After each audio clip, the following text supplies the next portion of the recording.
The Myford University Podcast, episode 41. Today we're going to do something a little different. We are going to do a stress test of sorts. So you can think of it as a kind of a case study. So here's the question. What if artificial intelligence, AI, gets so good, so fast, that 80% of college stop making sense? I'm not predicting. This is a stress test. If AI eats junior tasks, hiring shifts to proof over pedigree, and college doesn't adapt, what breaks first? Who survives? And what should you do now? So we're going to call this worst case. AI destroys 80% of college. So welcome, colleagues, to Myford University, where you can learn it fast and apply it faster. I'm George Sloan, founder and dean, and today we're going to do a worst case. AI destroys 80% of college. It's a what if so that you can make better decisions in the real world. So I'm not anti-college. I'm pro-results. I hold degrees, but I think in this day and age, they don't make sense. So I believe that you can do other things, other approaches, and get a similar or even better result. But we're going to run with this one today. Our thesis is, in a strange approach and a strange new world that we seem to be entering, AI makes 80% of college degree programs, or it could be graduate or PhD, less useful in the next 3 to 5 years. Maybe sooner, maybe a little longer. The remaining 20% survive where hands-on work, labs, safety rules, required licenses, or cutting-edge research are non-negotiable. I'm kind of thinking along the lines of STEM. Thinking in terms of medicine, nursing, engineering, hard science, elite R&D, or research and development. Why should we do this? Because if you can survive the worst case scenario, the blended human plus AI future will be much easier. So AI already handles, you might be saying, oh, this sounds crazy. Well, I'm going to tell you why it's not crazy. AI already handles hard tasks. It can write strong essays. It can do basic code. It can do decent analysis. It can create serviceable slide decks. Labor studies say that roles are shifting and many workers must reskill. Well, I believe that you should constantly be reskilling for a number of reasons, even beyond AI, but you know my position on that by now if you've been following us for a while. Colleges show pricing strain, record tuition discounts, and ongoing mergers and closures. Yeah, if you haven't noticed that, there are a lot of colleges that are either merging or closing. So you stack these trends, and this scenario isn't quite sci-fi. So let's talk about the 5 triggers, we'll call it. Number 1, AI becomes a doer. Not just chat, but task work. Clicking apps, filling forms, drafting emails, writing simple code, building dashboards. You can use AI as almost a virtual assistant already. In fact, I think it's phenomenal. It's a great, great tool. It can help you in a lot of ways and speed you up.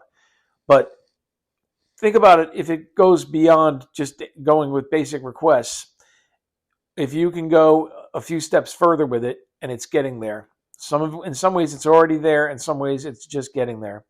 Number 2, the cost beats campus. If AI tutoring and project feedback get cheap and good, lecture test classes struggle on their value. So you can actually use AI as a tutor and get feedback. You can do little projects and get questions. Then the question becomes, do you really need a lecture hall and do you need testing from a professor in a campus? And I kind of think even right now you don't.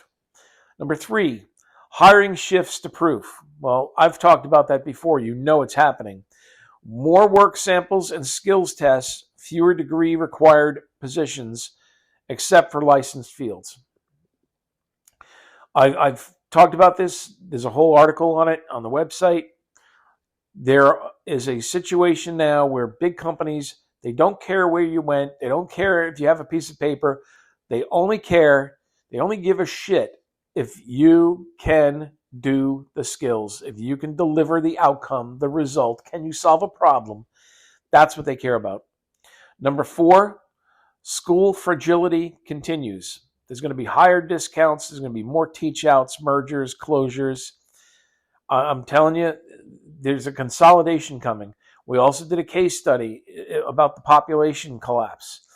If the population goes down and college continues to get ridiculously expensive, there's going to be a number of changes. And it's going to be like a game of musical chairs, and there's not going to be as many left. And then they might be able to lift the prices, but the discounting is going to come back in. Number 5, policy stays neutral. So there will be no big bailout for lecture-heavy majors. Think about it. It's real-world skills. The thing that I think survives is STEM in this particular situation. All right, so let's talk about sort of the domino effect that we might see. Let's go out the next 3 to 5 years. And remember, college programs tend to be 4 years, MBAs tend to be 2 years, and PhDs tend to be 4 years. So we're talking to people that are just going in or considering going in. What's it going to look like for you? So year 0 to 1, AI tools go mainstream. Entry-level tasks such as first drafts, simple code, quick analysis, all move to AI. That's happening right now.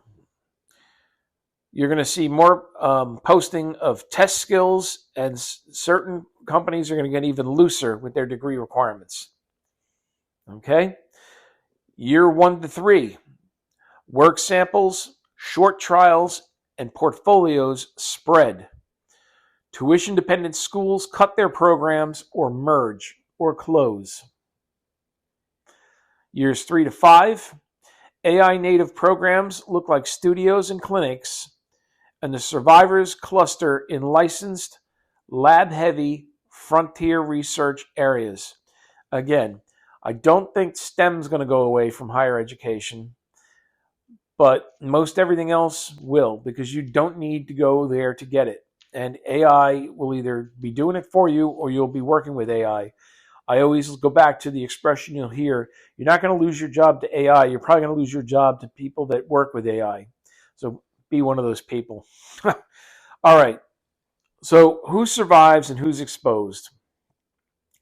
Some of it is protected. Again, there's 20% when it comes to STEM, or if it's a requirement or a barrier to entry. And we're going to be doing that one very soon. When I say barrier to entry, to get a law degree, you have to go and get an undergrad. To get a teaching license, you got to have an undergrad. There's some places in the world where you have to have an undergrad at a minimum to get the licensing or the proper credentialing. It's a barrier to entry, but it is. Let's go down it a little further.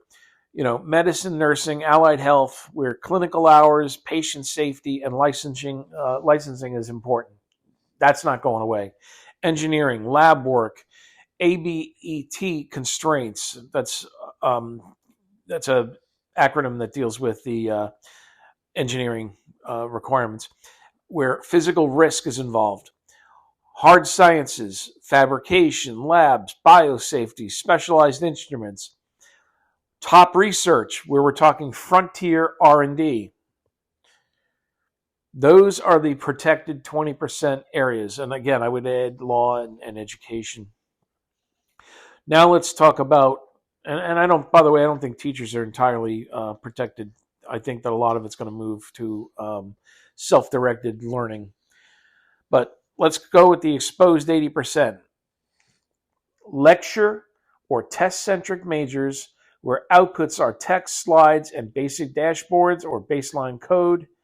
These are all things that AI does well. You're in trouble. Coursework AI tutors can practice at scale without clinicals, labs, or licenses. So Physical reality or regulated risk means you've got a moat around you. That's the 20% where you've got some protection. Everything else, fair game. AI is going to push you out. It doesn't make sense in this particular stress test or scenario to necessarily commit to traditional higher education. You're going to have quicker, faster, better routes. All right, let's talk about the money pressures. Tuition discounts will get to record highs. There's going to be a margin squeeze. Okay? Enrollment rebounds, but undergraduate remains below 2019 in most areas. So there will be closures. There will be mergers. It's already happening. It's been happening for the past couple of years, even without the AI. Student debt, and let me roll back. The reason for that is it's gotten out of hand and people are questioning the ROI or the return on investment. Student debt is large. Delinquencies rise after payments are restarted. And none of this proves doom, but it amplifies the risk for lecture-heavy programs. Think about that. All right, let's talk some unintended consequences. We'll do some quick hits. College town economies are going to dip. There are certain towns that everything revolves around the school. Sports, there's going to be shrinkage and reshuffling because there's just not going to be students there. 529 plans are going to shift to short credentials. 529 plans are savings plans for people to pay for their kids or grandkids' college. Accreditation pressures are going to come into play. So competency-based skills first is what's going to matter. There's going to be AI-proof testing. You know, it's going to be an arms race. There'll be AI versus AI checks. People using AI to make tests and people using AI to cheat the tests. Insurance and liability. There's going to be a document where there's a human in the loop. They're going to want to know that a human being was involved. Corporate academies are going to grow. You know, many, many years ago, before traditional higher education got into play, a lot of companies had their own, training programs. It was typically apprenticeship approaches. And we're seeing a return of that. Google does it, is one of the best examples. They all have their own in-house training programs, and they even share it to get people attracted into the programs. Also, international student flows are going to change, especially for non-STEM demand as it fails. All right. Civic life and mental health. There's going to be fewer third places. And of course, curriculum gatekeepers. You know, the big AI platforms are going to shape the defaults. There's going to be, some channeling. Again, you need to self-curate. So let's share some playbooks. Let's talk about learners, people 18 to 28 typically, but you might be a little younger, might be a little older. Step 1, get an AI teammate. One general model for writing an analysis, get another one for coding help, and another one for research help. You want to have a loop of prompt, draft, verify, revise. So effectively, you want to use AI as a tool that will help you with your writing and analysis, a tool that will help you with coding, and a tool that will help you with your research. And you'll create your own. As you use, for example, ChatGPT, it starts to get to know you and the things that you look at and the style of how you want things. You can, through your prompts, train it to do different things. Step number 2, start building that portfolio of proof. I've talked about that here. Every 2 to 3 weeks, ship a finished artifact, whether it be a decision memo, a market teardown, or some kind of a KPI, which is, again, key performance indicators. You create a dashboard of KPIs, maybe a prototype, or you do a case brief. You can think of degrees as a label, and then you can think of your portfolio as proof. And quite frankly, labels are going to mean a lot less, and proof's going to mean a whole lot more. Step 3, you want to show your process. You want to note how you used AI and how you checked it. That's the human in the loop. Okay? Step number 4, you want to do projects over lectures. I mean, we can sit and talk till we're blue in the face, but doing and coming up with an outcome, a deliverable, means a whole lot more. So you want to try to do 2 to 3 scoped projects per quarter with real stakeholders. In other words, maybe get a side hustle or create a little business and start doing real projects. Step number 5, you want to manage your debt. You want to favor licensing or lab or placement paths. You want to weigh the ROI. Again, it's going to get out of control. So, the ROI stinks already. The debt is crushing, and you want to think long and hard before you make a commitment. Step number 6, again, this is for learners who are 18 to 28. You want to learn the job tools. I mean, you want to build at least one real artifact per tool. Show that you can actually use them. There's going to be more and more emphasis on proficiency tests. Can you actually use the software or the tool? Can you demonstrate it? And if you have a digital portfolio that demonstrates it, you're ahead of the game. And step number 7, network with value. Lead with a work sample and offer try me tasks, 2 to 4 hours. Try networking and do it where you're doing a sample, a work sample. I know doing work on spec sounds kind of counterintuitive, but it makes a whole lot of sense because you can't argue with results. All right, let's talk about a playbook for degree holders, people who already have a degree. You've already made the commitment. Is it going to be rendered worthless? You've already got the degree. So here's some things you can do. You want to refactor your resume and show deliverables. You want to have, systems that you can prove and show. You want to show how you moved KPIs or key performance indicators. You want to show playbooks that you've built. You want to show risks that you've managed. You want to show problems that you've solved. You want to show your approach, your process. Next, you want to think in terms of man and machine, where you use AI and you verify, and how you handle the edge cases. So here, again, I've said that there's a big expression that goes around.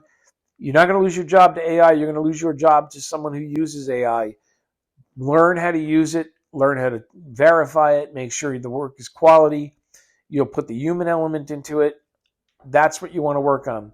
Next thing you want to do, if you already have a degree, you want to do 90-day skills sprints. Pick 5 target roles, map the gaps, and then publish 2 artifacts that close them.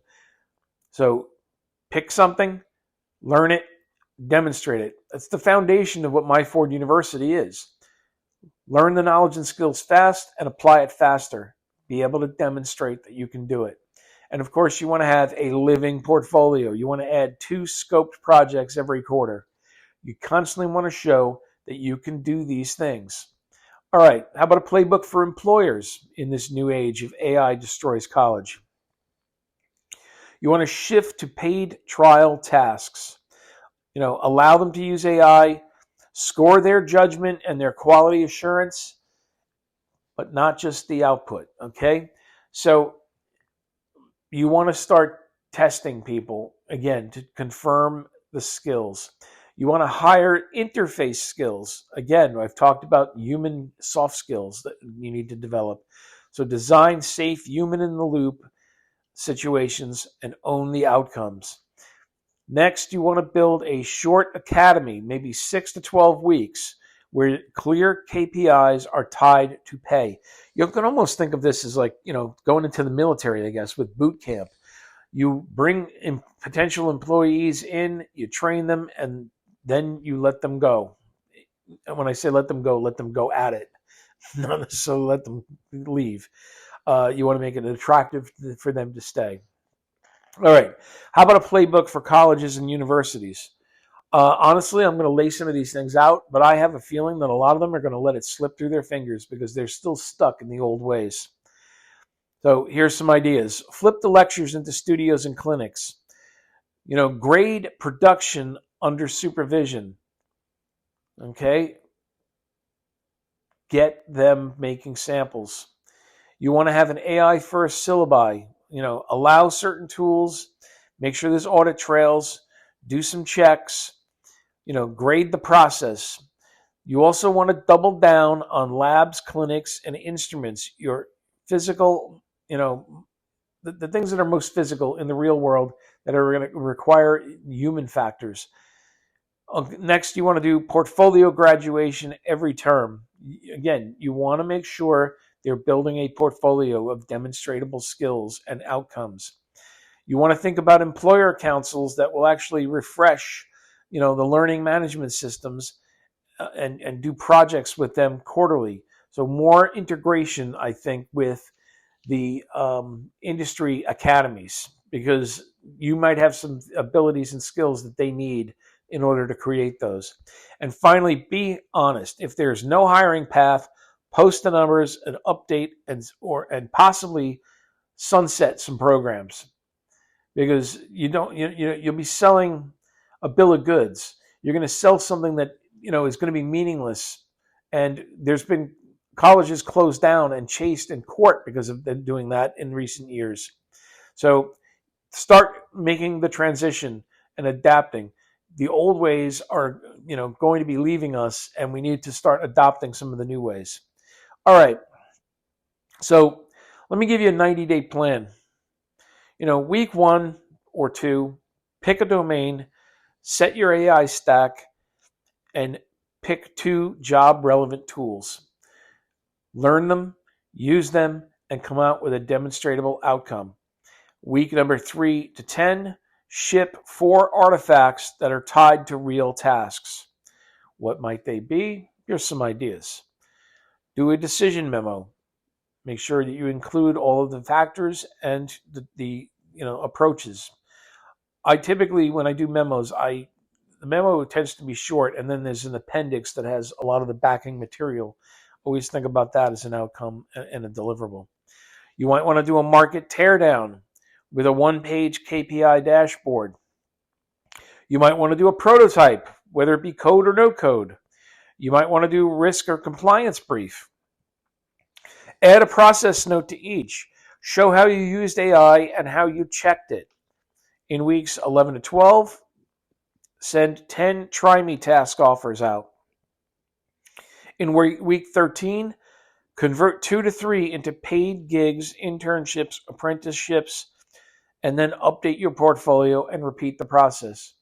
You in some ways operate a little more like a freelancer, but the bottom line is that's the situation that we're moving towards.